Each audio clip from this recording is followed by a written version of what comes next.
Yo, he stole his jail money from me, his mama, and his sister. Hey, y'all. Welcome to Broken but Healed Ministries. My name is Val, and today I'm just going to do a story time about the many adventures of being with a narcissist that I like to term or call Dusty Bomb. So let's hop into it. Yeah, that's what I said. He stole money from me. Yep, that's what he did. When me and him first, like up in the first part, got together, he had a court case that came from a previous relationship that he was in. He had obtained a felony for forgery. He had to pay restitution, and he had to go see the probation officer. Yep, ain't had nothing to do with that. The story he told me, the ex-girlfriend, which was his girlfriend at the time that he was with, she bought a money order home. Well, her tire blew out or something. She was way across town. She needed to get a tire. He was at the house. So he decided to go to the dresser, get the money order, take it to the bank and cash it. Well, he couldn't cash it. Guess what? It was reported as stolen. So he caught a case from that. He said that he took the charge, even though she was the one that found the money order, because he said that she found it in the parking lot of a store or something like that. And he said that he took the charge because she had kids. That's what he said. But we know these narcissists, they try to make themselves heroes. Personally, I believe he stole it on his own. But anyway, so that was the case that he was facing. So I had to take him back and forth to the city where the court, where his probation officer was, and that's also where the courthouse was. And he had to go report and do all the stuff and spend a little money. But yeah, he owed some restitution. And so there was one instance where I believe my car temporarily had went down, and I had to get another car. So his mom and his sister had agreed to take him to the courthouse, and of course, they let me ride too. Yippee. So anyway, we went to the courthouse. The judge called him up, and the judge was like, "You doing good? You seeing your probation officer? You paying on your restitution?" And he was like, "Mister," I ain't gonna say his real name, but I'll say, "Mr. Dusty Bomb, if you pay off your restitution by the next time I see you, I'll see what I can do to make some changes to put in some reductions. It was gonna be something real good." So leave from there. Oh, his mom and sister like, "Oh, we're gonna get this paid off. Yes, we gonna get this paid off." And so I believe it was like he owed like maybe $1,200 or $1,400. I believe it was $1,400. So they agreed that they was gonna pay half, and then me, I was gonna pay the other half. So we can get this over because we got to save Dusty Bomb because he trying to do right. And also at the rate that he was going paying it was barely gonna pay it off because he was living on his little land in his little camper trailer with no lights or nothing. And his parents and his siblings was calling him to do odd jobs, and they was only paying him like $20, maybe $20, $25, $30 here and there. Or well, they weren't really paying him nothing, so they were using the mess out of him. But they all use each other. That's a whole nother story. But anyway, so we was on our way back. Okay, we're gonna get this done. So, it was shortly after I got my income tax, and I got a car and everything, but I still had some money left over. I made sure to pull my half of the money out and put it up.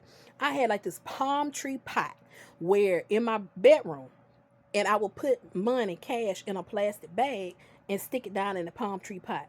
I do not have that pot. I'm not in that bedroom. I don't keep money like that no more. So I ain't worried about telling because I don't even do that mess no more. This was years ago. So anyway, I would put money in there, and he knew it because by that time he had moved in with me because he love bombed me and put it on me and all that kind of stuff to have me want to pay his restitution from a case that I ain't got nothing to do with. But anyway, I put it up just like I put up other little funds if I wanted cash around the house. So it was the week, I believe it was the week of. Yeah, it was the week of the time. Like later on, we had to go back to court for him to see the judge. And I believe it was like maybe 2 days. No, it was a day. The day before, because the next day was the morning we had to go. It was the day before. And I was like, no, let me back this up. That week of, I said, "Did you get the money from, your sister from your mom?" He was like, "Yeah, they gonna give it to me." I'm like, "Okay." So I wait. Well, the day before we had to go to court, Asked about the money again. I got it. Only $200 though. I said, where the rest of the money? He said, that's all they gave me. I said, they said it was covering half. That's all they gave me. I said, you know what? Don't even worry about it. They want to be like that, fine. Don't even worry about it. I got it. I got the rest. So anyway, it was the morning of. Woke up earlier than I usually do. Went, walking around, doing what I'm going to do, getting dressed, making sure everything was straight. I go to the pot. Tell me why I went to this pot.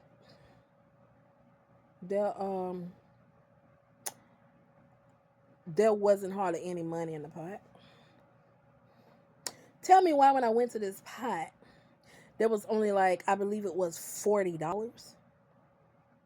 And I knew that I had put way more in that bag. So I'm baffled. I'm like, what's... And I asked him, I was like, I'm missing some money. You see my money? Like, what money? I'm like, I literally put the part of the money that I said that I was going to give to you to pay off your restitution in this pot, and it's missing. And I know I put this money in this pot. Baby, I don't know nothing about no money. I'm like, oh, what in the world? What happened? Did I think I put it in here? Did I whatever? But boy, I tell you, I didn't know it then. Boy, he gaslighted the mess out of me. He went around looking. I'm looking for it. Like, did I put it anywhere else? I'm looking in my purse. I'm looking in the corners and the crevices of my purse. I'm going back to the pot. I'm pulling the little fake thing out the pot, tearing the pot up. Don't see no more money. I'm like, look, I was like, this was your money. And he was looking like, man. Tell me. No, I ain't gonna say tell me why. I said, you know what? Don't worry about it. I'll go by to ATM. I said, because you got to pay this. You got to have this money so you can have a chance, to go ahead and move forward from this and live your life. So, yeah, I went to the ATM and drew out the money. Made up for the rest along with the little measly $200. And went to court, paid off his restitution, and the judge made it where he didn't have to, he made it where he didn't have to come see the probation officer no more. That he could serve out the rest of his probation without having to come check in. And the restitution was paid, so we didn't have to go to court no more. So pretty much, homeboy was free. But I was still thinking about, what did I do with that money? What in the world? Well. It was some months later, because now I know what happened to the money. He stole it. Yep. He stole the money. And I also doubt that all the money came from his mom and sister, or maybe it did, I don't know, because how they are, but I ain't gonna talk about them folks. But yeah, he stole it. He stole it from me. It was for him. Stole it from me. What he bought, he had nothing to show for it. Unless it was just all the alcohol, because he was alcoholic. He was a drunkard. He was a drunk.